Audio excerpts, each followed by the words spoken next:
This loan calculator is an extremely useful and powerful template. It's available in Microsoft Excel. Let me show you where you find it. You go to File, click New, then you get some options here. It's right on your computer. You don't have to go online to find it. The dialog box opens up, and the General tab is usually there by default. Click the Spreadsheet Solutions tab, then click the Loan Amortization template, and there you go. You're all set. We don't need that now, so I will go ahead and close that. But we're going to, this template is probably fairly self-explanatory, but I still want to walk you through it to demonstrate what makes it different from most loan calculators and why I like it so much. So we're going to assume that we're trying to figure out how much the mortgage payments would be for a $250,000 home. So let's enter that information here. We have $250,000 at for, let's see, 5.5% for 30 years, 12 payments per year. To make it easy, we'll just say January 1st of 2000. And you see that populates the table down below. And let's look at this loan summary up in the upper right. So the scheduled payment is how much your monthly payment would be, so $1,400 about. And then you'll make 360 payments over the course of the loan. The actual number of payments is how many payments you'll actually make based on whether you make any additional payments. Right now we don't have any set.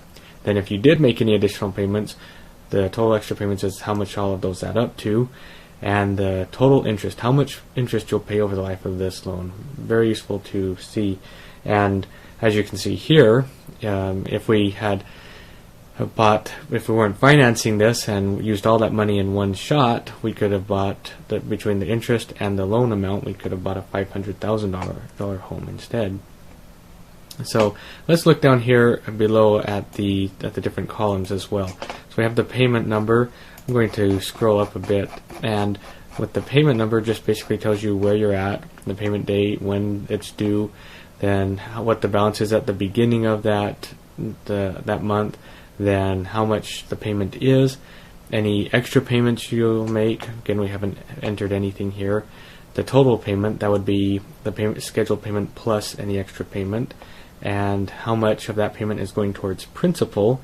That's nice information to know. And then how much is going towards interest and the ending balance. So let's look at this.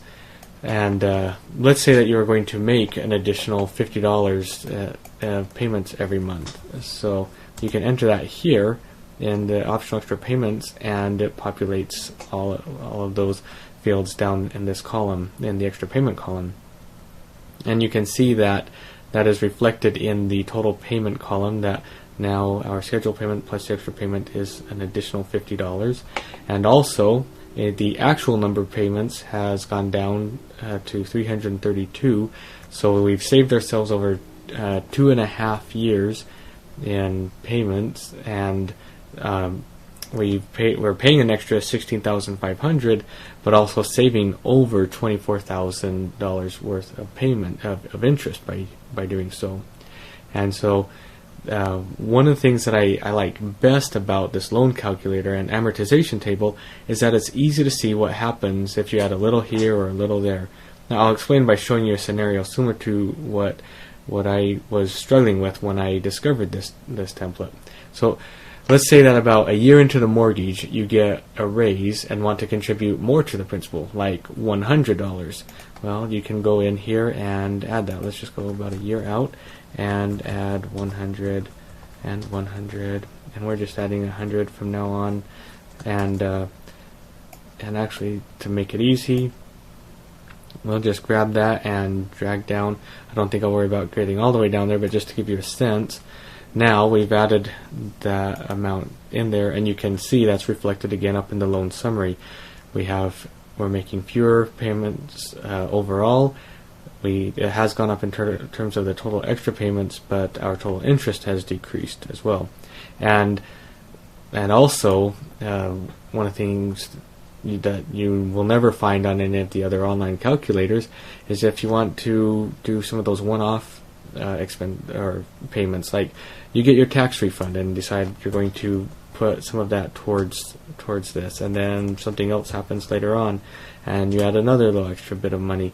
and another thing happens, and you can just add those little one-off payments, and again that gets reflected up in the loan summary, and you can see how that affects it. And this is really where the power of this tool comes in, and it can be extremely encouraging if you're trying to get out of debt and you want to see what different scenarios would do to help you achieve that goal. This really helps you see it. So I hope this explanation helps you understand how to use this template and that you find this tool useful. Good luck with it.